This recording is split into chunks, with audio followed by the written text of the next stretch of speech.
Hello guys, I am Fahd Iqbal and I welcome you to my channel Competitive Physics. I hope you are following my lectures and studying well. So in the previous lecture, I have discussed electric flux and Gauss law. Today, I will be discussing about applications of Gauss law. So let's start our discussion. First, I will derive Coulomb's law using the Gauss law. Okay? Well, you know that Coulomb's law gives the magnitude of force between two point charges. And the expression for the force we derived in the earlier lectures was F is equal to 1 upon 4 pi epsilon naught Q1 into Q2 upon R square. So here we will derive the Coulomb's law using Gauss law. So consider a point charge plus Q at some point O. Okay? Well, since it is a positive point charge, you know that it will have a spherical symmetry. So next step is to draw a Gaussian surface. So you know that since it has a spherical symmetry, you need to draw a spherical Gaussian surface. So let us draw a spherical Gaussian surface of radius some r. Suppose this radius is r. Okay. Well, so let me write. Draw a spherical Gaussian surface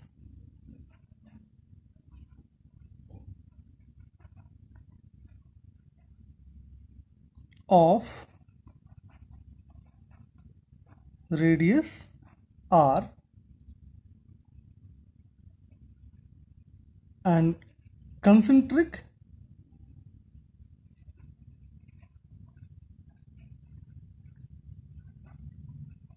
with charges plus q as shown in the figure. Okay, what does this mean? You need to draw a spherical Gaussian surface whose center lies on the positive charges. Okay, the plus q charge you have taken it here. Okay, well now, so any point you choose on this Gaussian surface will be at the same distance from this charge plus q. So if you calculate the electric field intensity at any point on this surface, it will have the same magnitude, isn't it? You know it already? Well, so the magnitude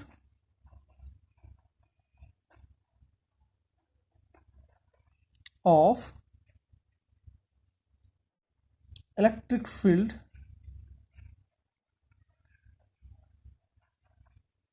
intensity E at any point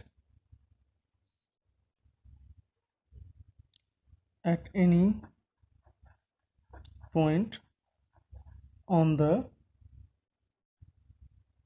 surface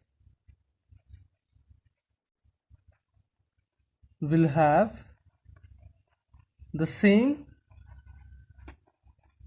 value. Okay, well now I'm asking you to consider an elementary area ds. Suppose you are considering an elementary area here. Okay, suppose this area is ds. Okay, so you know that at this point the direction of electric field will be where? Here. This is the direction of electric field, you know it, and the area vector will be also in the same direction. Okay, ds. So now I am, as you can see from here, so let me write here first. Consider an elementary area ds on this surface. So this is the area we have considered, okay, and whose magnitude is ds. and the area vector is this, in this direction. So as you can see from here, the angle between the electric field vector and the area vector is 0, isn't it? Because these two are in the same direction. So the angle between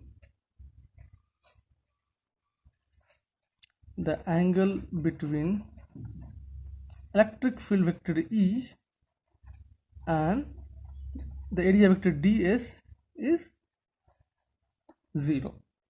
Okay, now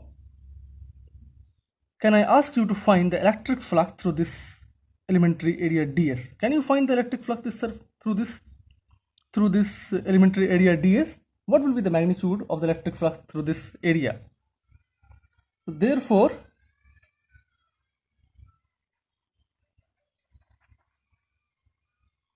electric flux phi E crossing. So you can find through this surface.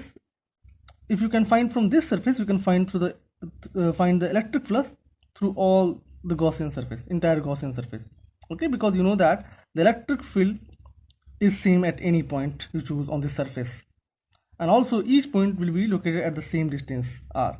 So the electric flux phi crossing the entire Gaussian surface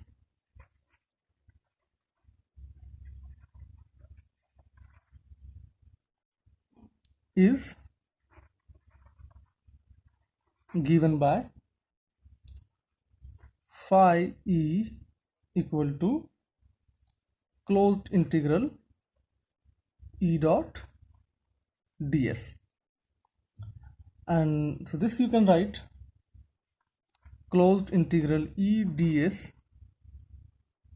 E dot ds is E ds cos theta, and theta here is, as I have said here, it is 0 degree, isn't it? So the theta is this, which is 0 degree. So this you can write E ds cos 0, and you know that the value of cos 0 is 1, so you can write this as E is constant, because you know that the electric field will be constant on the surface, E closed integral ds. So what is closed integral ds means? The area of this Gaussian surface. What is the area of this Gaussian surface? You know that this is nothing but the surface area of a sphere, which will be 4 pi r square, as you know that the radius is r. Well, so now according to Gauss law,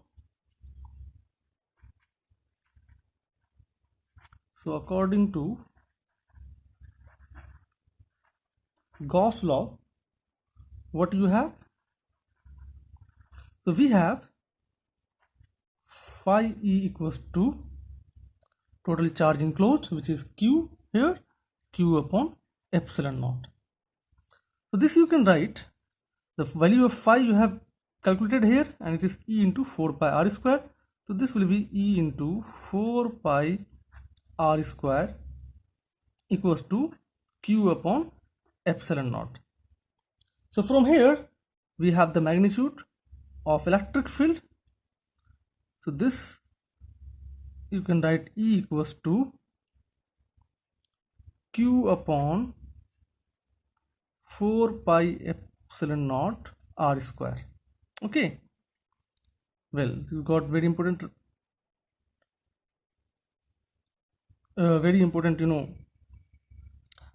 quantity, electric field at, okay. Well, so now I'm asking you,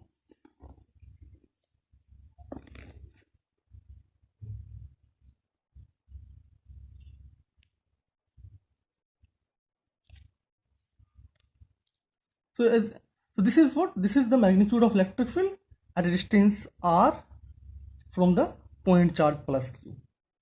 Now suppose if you bring a test charge or any other point charge q naught at this surface, okay, so how much force it will experience? Okay, so if I write, if another charge q naught is placed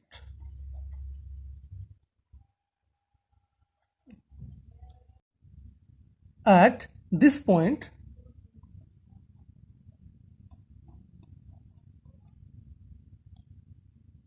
the magnitude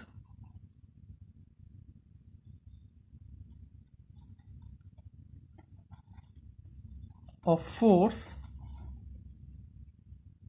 acting on Q naught is given by F equals to, you know that, Q naught into E.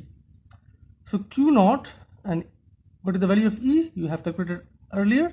This is Q upon 4 pi epsilon naught R square. That is, you can write this as 1 upon 4 pi epsilon naught Q naught upon R square. So you can write F equals to 1 upon 4 pi epsilon naught Q naught upon R square. Okay, what is this? This is nothing but the Coulomb's law that we have earlier derived or earlier written. Okay, so this is Coulomb's law. Let me write. This is Coulomb's law of electric force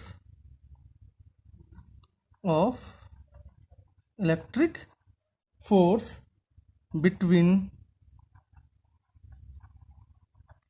two point charges Q and Q naught separated by a distance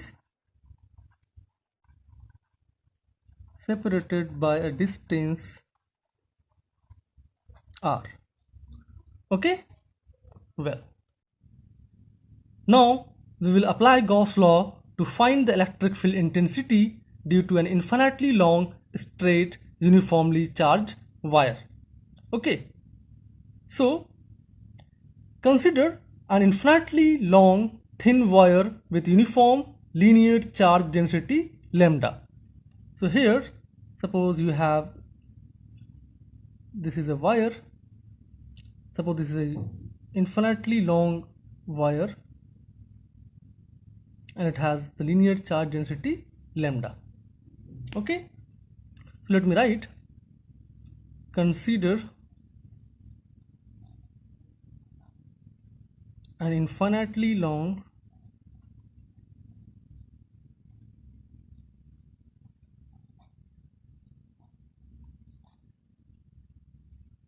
thin wire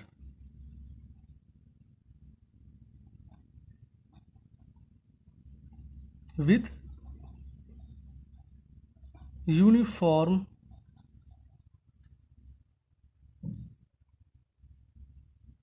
linear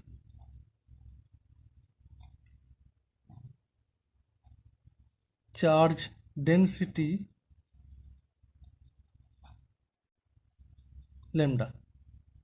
Okay, so we wish to find the electric field intensity at any point P at a perpendicular distance R from this wire. So suppose this is the point P, which is at a perpendicular distance R from this wire. Okay, let me write, we want to find the electric field intensity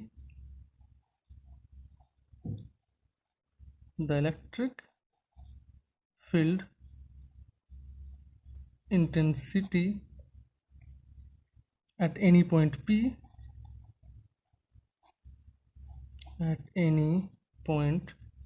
P at a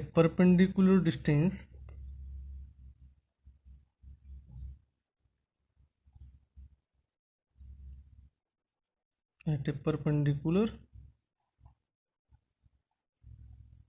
distance R from the axis of the wire. Okay, so how will you find the electric field intensity due to this wire? So you know that one thing that we have discussed earlier, you need to draw a Gaussian surface. So what kind of Gaussian surface you will draw for this wire?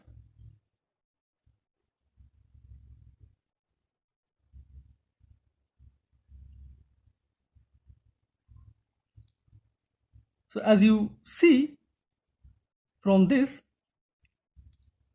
the wire is obviously the axis of symmetry. This wire is itself is the axis of symmetry. Okay, so now let me draw another figure. So here you have this wire. Okay, and you want to find the electric field intensity at this point P, which is at a perpendicular distance r from this wire. Okay, so what will you do?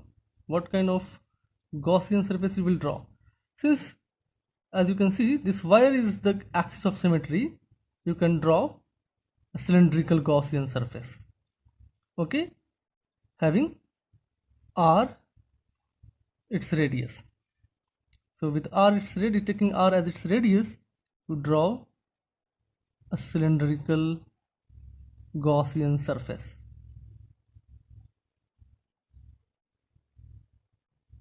Okay, like this. Well, so let me write, draw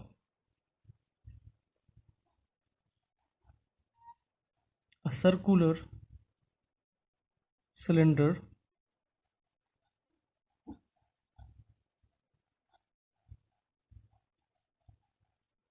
of radius r and some arbitrary length L, and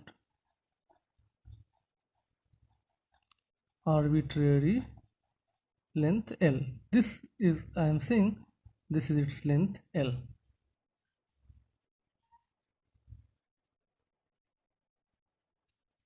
Okay, which is coaxial with the rod.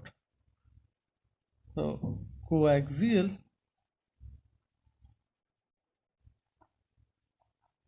with the rod as shown in the figure. Well, so of course this cylinder is our Gaussian surface. So I can write here then, this cylinder is our Gaussian surface. Okay, well, now you can see from this figure, you can divide this in three parts. So one part you can consider this surface, this circular surface, and then other is this circular surface, and the next will be this curved part, cylindrical curved part. Okay, so the electric field will be always radial. As you can see from here, this is a line charge. Okay, so the electric field will be always radial. Okay, so for this surface, you know that the area vector will be in this direction, ds. For this surface, the area vector will be in this direction. Okay, and for this curved part, okay, the area vector will be in this direction, isn't it? And you know that, as I said, the electric field, as you can see from the symmetry of this wire, the electric field will be always radial. So the electric field will be always radial in this direction. Okay, so now tell me, how much flux will be passing through these two surfaces, the circular surface? So as you can see, the area vector is in this direction and the electric field is in this direction. So the area vector and the electric field vector are perpendicular to each other in these two cases. So theta is 90 degree. So you know that cos 90 is 0. So it means that there will be no flux passing through these two surfaces. So whatever flux will be passing through here, it will be only through this curved part. Okay. So we don't need to find the electric flux through this surface. As you can see from here, it will be 0 simply. Okay. So we only need to find the electric flux through this curved part. Okay. Well.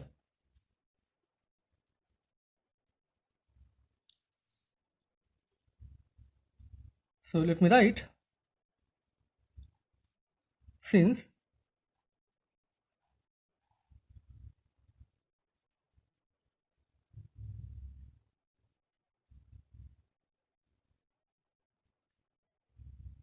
the field is everywhere radial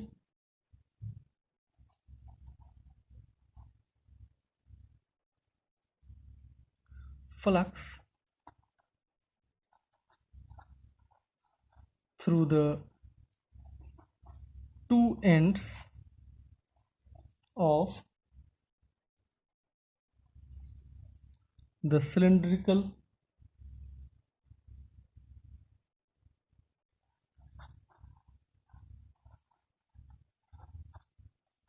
part of the surface is 0. Okay.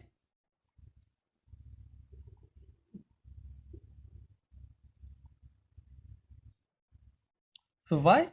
Because you know that at these two surfaces, at these two circular surfaces, the electric field vectors and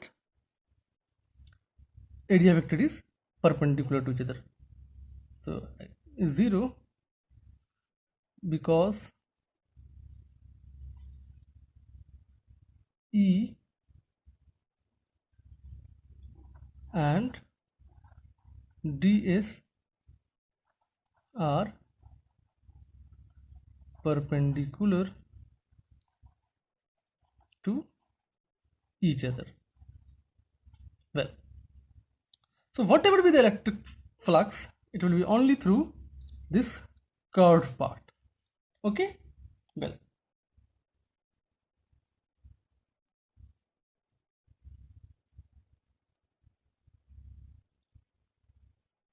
so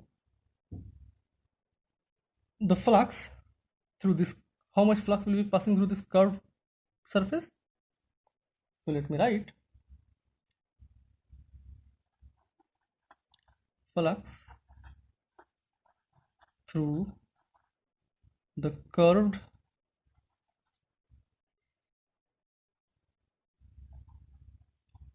surface of the cylinder will be how much? So as you know that phi E is given by closed integral E dot ds. So here for curved surface, E and ds are in the same direction, so theta is 0 degree. So this you can write E closed integral ds simply, because E dot ds is EDS cos theta and theta is 0 degree, so cos 0 is 1, so it will be simply EDS. So E is constant, so it will be simply E and closed integral ds. So this you can write E into what will be closed integral ds. Closed integral ds means the curved surface area of this cylinder. So what is the curved surface area of the cylinder? And you know that it is 2 pi r L. Is it clear? Okay. So now next you have to apply the Gauss law. So now according to Gauss law, what does you know?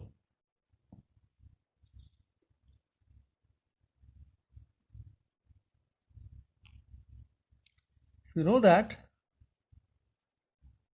phi is equal to q upon epsilon naught.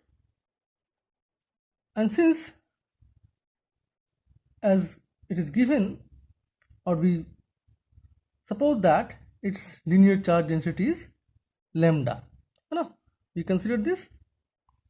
So what will be q? Q you can write lambda into L, because you know that lambda equals to charge per unit length. So q will be equal to lambda into L, lambda L by epsilon naught. Okay, so I can write, so equate these two equations.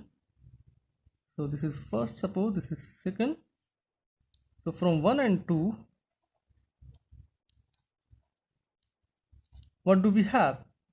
We have E into 2 pi RL equals to lambda L upon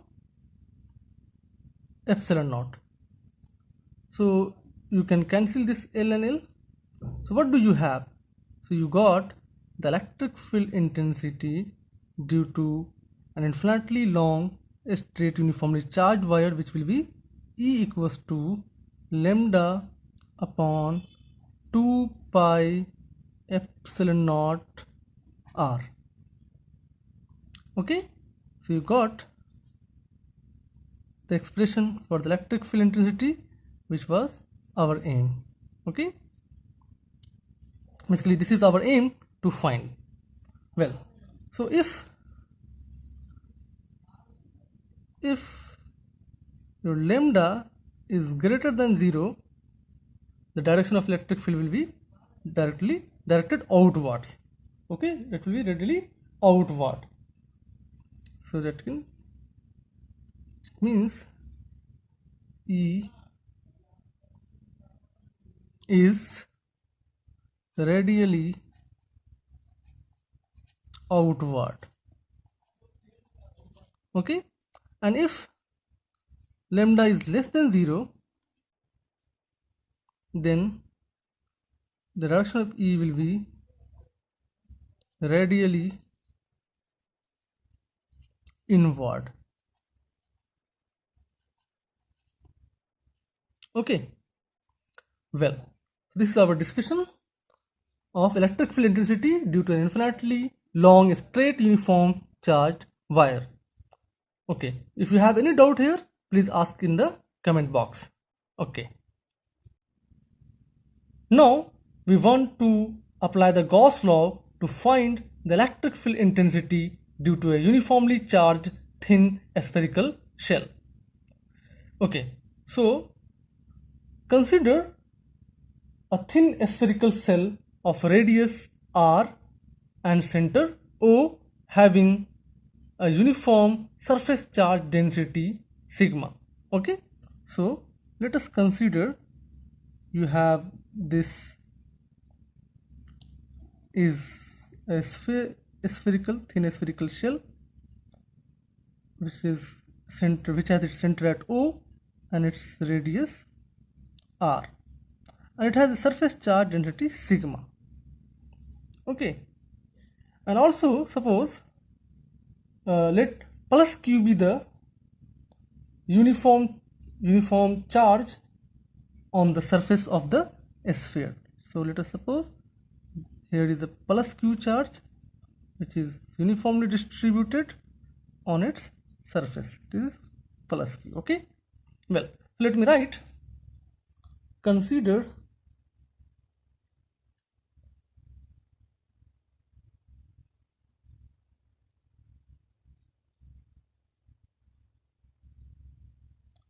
a thin spherical shell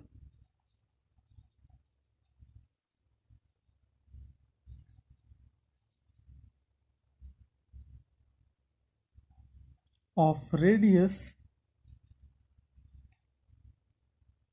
r and center O having a uniform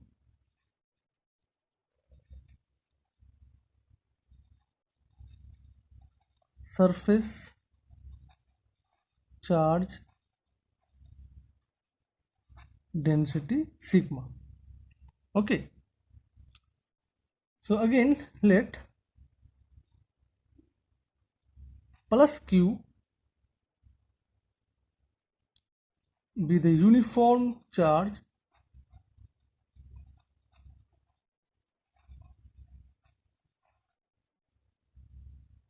on the surface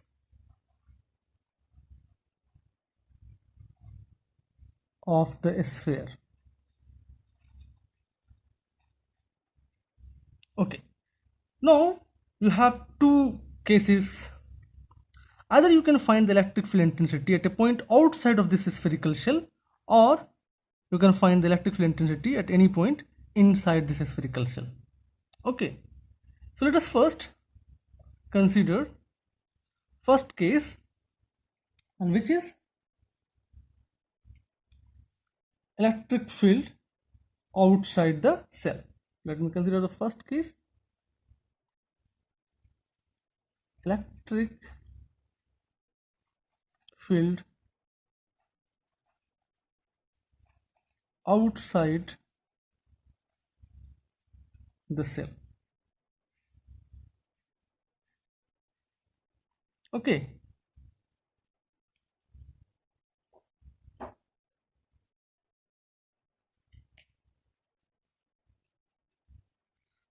so again let me draw this shell first. So you have this shell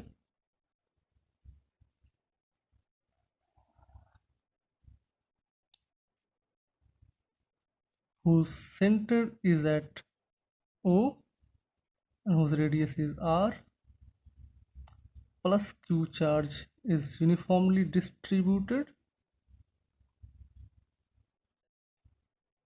on this, and of course it has surface charge density sigma. We want to find the electric field intensity at any point P, which is at a distance R from the center of the shell, small r. Okay, as you can see, obviously this has a spherical symmetry. So what kind of Gaussian surface will draw? Of course the Gaussian surface will draw is a sphere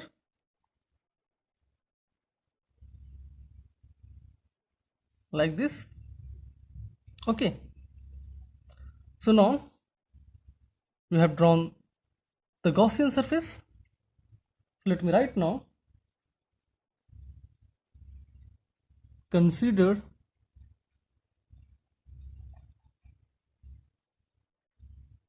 a point P outside the cell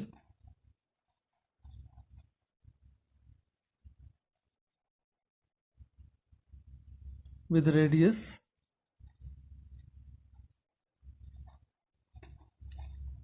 vector r. Okay, okay, well, so the radius of this Gaussian surface is r. Okay, so we take the Gaussian surface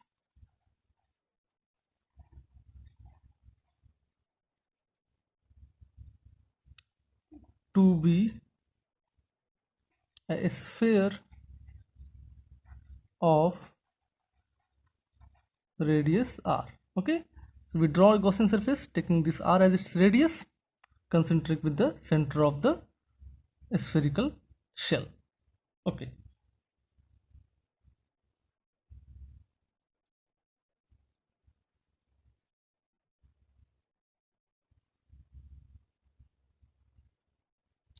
so now tell me how much electric flux will be passing through this Gaussian surface.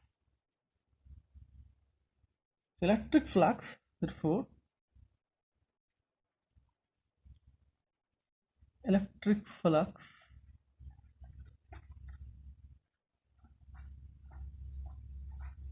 through the Gaussian surface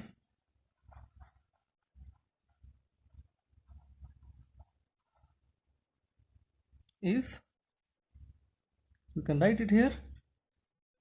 Phi E will be equal to closed integral E dot ds.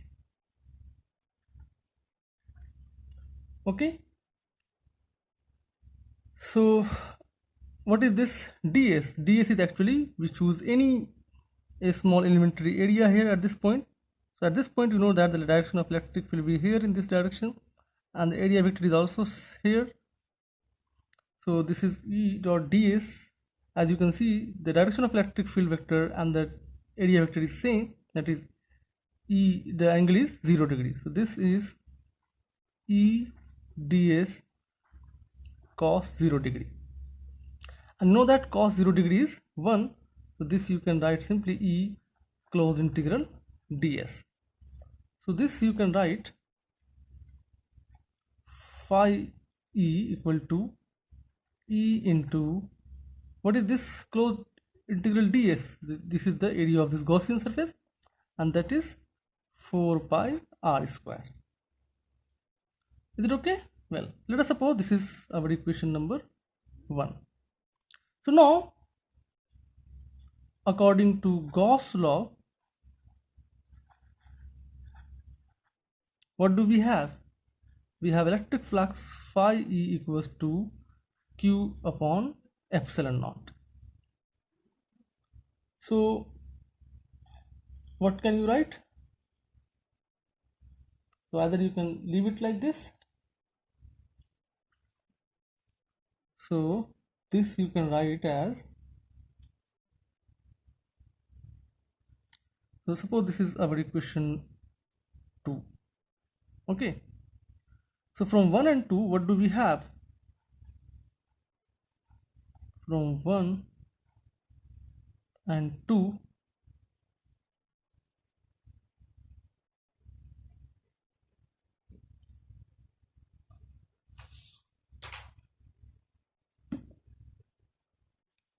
we can write E into 4 pi r square equals to Q upon epsilon naught. Therefore, we got the expression for the electric field intensity at any point P outside a thin spherical shell. So this will be E equal to Q upon 4 pi epsilon naught r square. Okay. So what do you understand from this? You see, what is, have you seen this kind of equation earlier? Of course. This is the electric field intensity due to a point charge.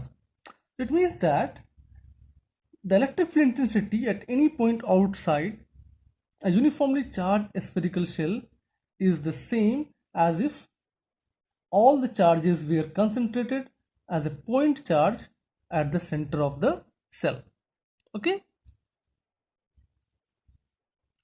Well, so we consider it as all the charges are concentrated at the center of the shell.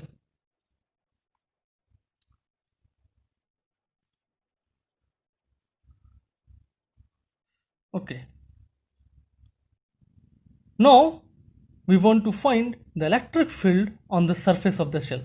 Suppose we want to find the electric field on this surface. So for the surface, this point P you have to bring on this surface. Okay. So for this, what do you have? Your R is equal to R. Okay. So now you can write E equals to 1 upon 4 pi epsilon naught Q upon R square. And you know that as it is given that the surface charge density is sigma. So what do you have? Q equals to, sigma equals to Q upon area, because surface charge density is the charge per unit area. So this is Q upon A. What will be A? Of course, this will be equal to what? This will be equal to the area, which is 4 pi r square. Okay, so from here you have Q equals to 4 pi r square into sigma. Okay, so you can write it here, E equals to 1 upon 4 pi epsilon naught Q. You can substitute the value of Q from here, 4 pi r square sigma upon r square. This 4 pi and 4 pi will cancel out, r square and r square will cancel out. That will be equal to sigma by epsilon naught. Okay, so you got the electric field intensity on the surface of the shell, which is given by E equals to sigma by epsilon naught. Okay, well, so next we want to find the electric field inside the cell. Electric field inside the shell. Well, so now suppose if this point P lies inside the shell, then how will you find the electric field intensity? So again, let me draw the figure first. So here you have this spherical shell. Here I'm drawing a bigger shell actually, because we have to bring the point P inside. So here this is the shell, okay, and the charges are uniformly distributed on the surface of this shell. Okay, so here this is its radius, capital R, and center O, and I want, or we want to find the electric field intensity some point P which is inside the cell. Then of course you need to draw a Gaussian surface by taking, suppose its distance is R, so taking the R as its radius, you draw a Gaussian surface inside. Okay, so as you can see here, so here point P lies inside the shell.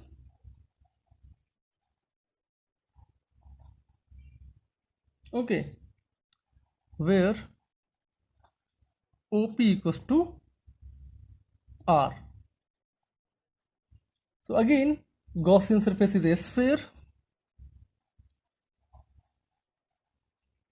Gaussian surface is a sphere of radius R. Okay, radius R with center at O. So now I can ask you, how much charge is enclosed by the Gaussian surface?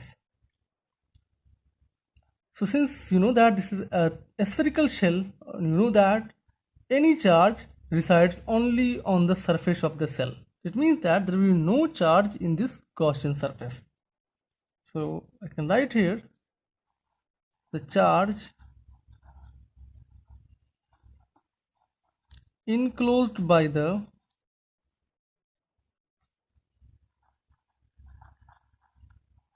Gaussian surface is 0, that is Q equal to 0. So tell me how much flux is passing through the Gaussian surface. So you know that flux through the Gaussian surface phi E will be equal to how much? E into 4 pi r square, since its radius is r. Now according to Gauss law, what do you have? Now according to Gauss law, we have phi E equals to Q upon epsilon naught. Is it or not? So suppose this is our equation number 1 and equation number 2. Then from 1 and 2 we have E into 4 pi r square equals to q upon epsilon naught. As you know that the value of q is 0 here, since there is no charge inside the Gaussian surface, so this will be equal to simply 0 by epsilon naught. So from here you got the value of electric field inside the thin spherical shell, which comes out to be 0. Is it clear? So that means that there will be no electric field inside the thin spherical shell.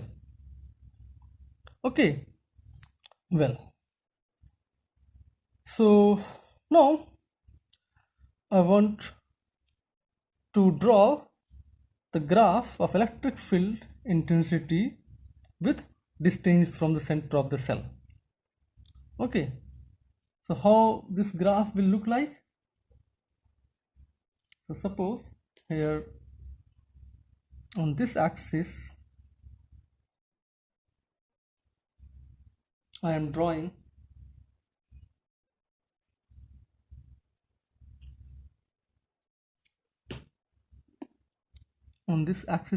electric field along the y-axis, and along the x-axis we have the distance. So here is the electric field intensity, and here distance from the center of shell.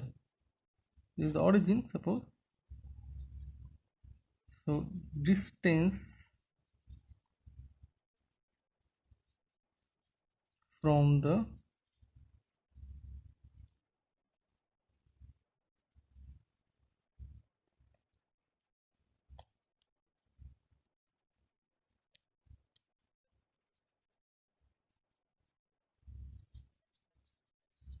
center of the cell. Okay, this is along this line. So this graph will look like something like this.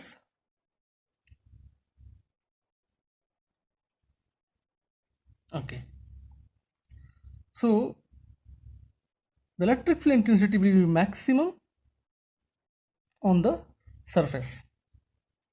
Okay, and that is equal to sigma by epsilon that we have calculated. So this will be where your r equals to r, that is on the surface. It has maximum value, and below this, okay, it has its value 0. No electric field intensity inside the shell, and as you are going away from the surface, its electric field intensity will be decreases. Okay, how it will be decreased? You know that it is, we have calculated it here.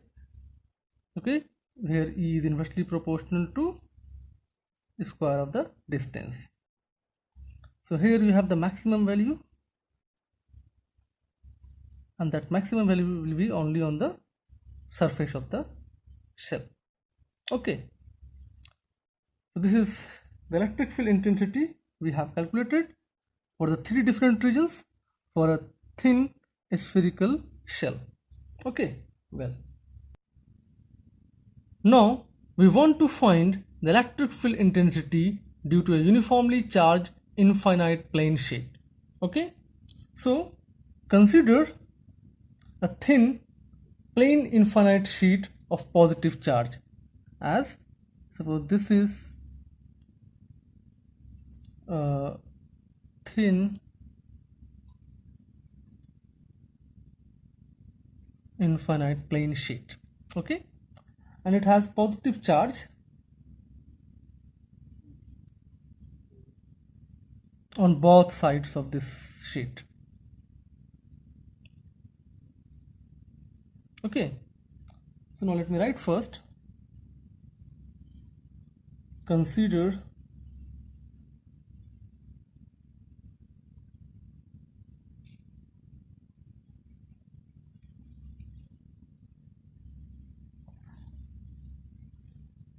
a thin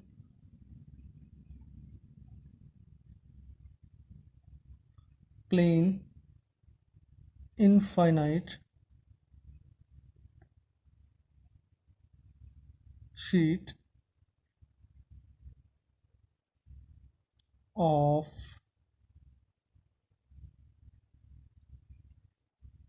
positive charge having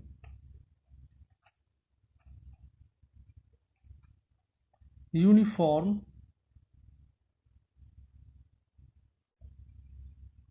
surface charge density sigma on both sides of the sheet.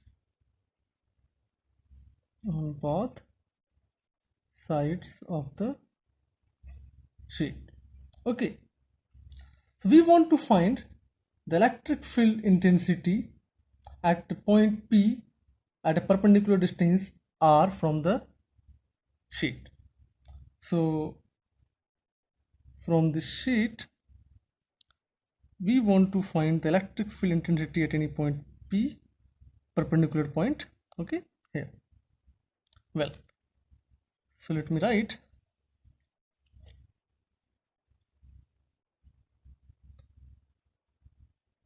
we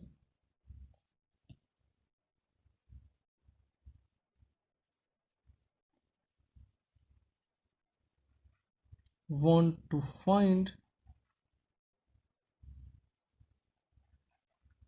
the electric field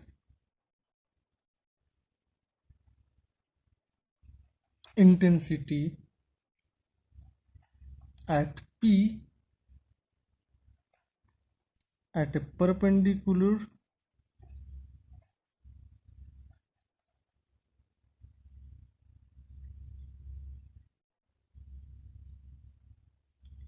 distance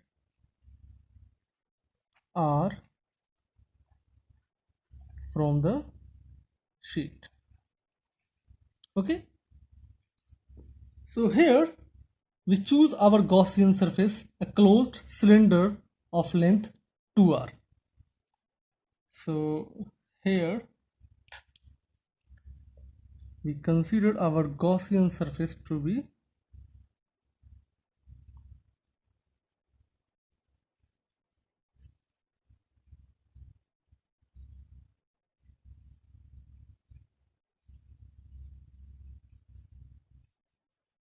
this is our Gaussian surface whose length, this is r, and this will also be r. So as you can see, the direction of electric field intensity, since the charge is on the surface, both sides of the surface, the direction of electric field intensity will be here. This is the direction of electric field intensity here. Similarly, on this surface, this will be the direction of electric field intensity. Okay, and also for this surface, the direction of area vector is this ds, and similarly for this you have this here. Okay, of course it has surface charge density sigma, and for this closed, this curved part, the direction of area vector is this. Okay, well, so let me write, we choose our Gaussian surface to be a sphere of length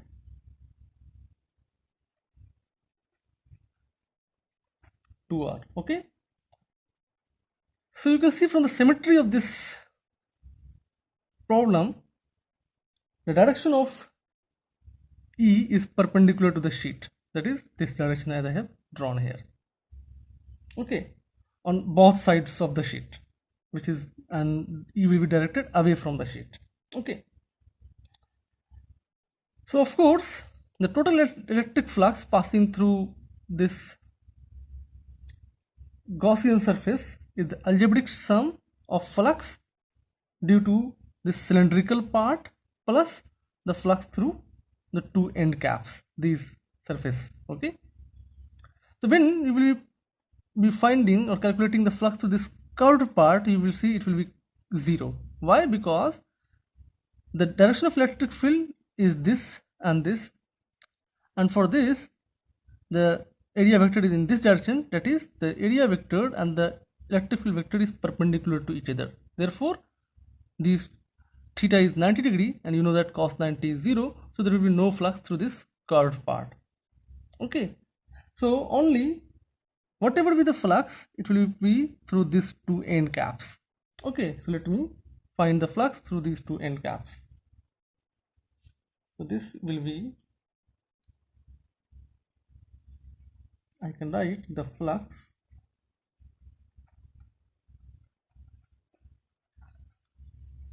through the end cap is given by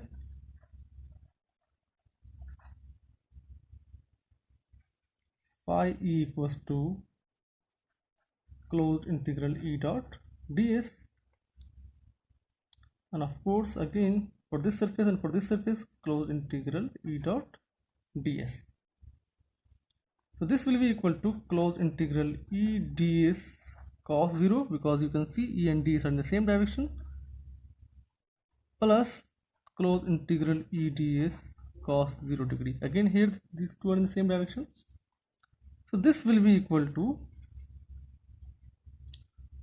2E closed integral ds. Let us suppose that the area of this cap is A. This cap is A. So this will be equal to simply 2E, and since the area of this closed is A, this will be 2EA. Okay. Again, according to Gauss law, what can you write? This will be flux E equal to simply sigma by epsilon naught, so Q upon epsilon naught.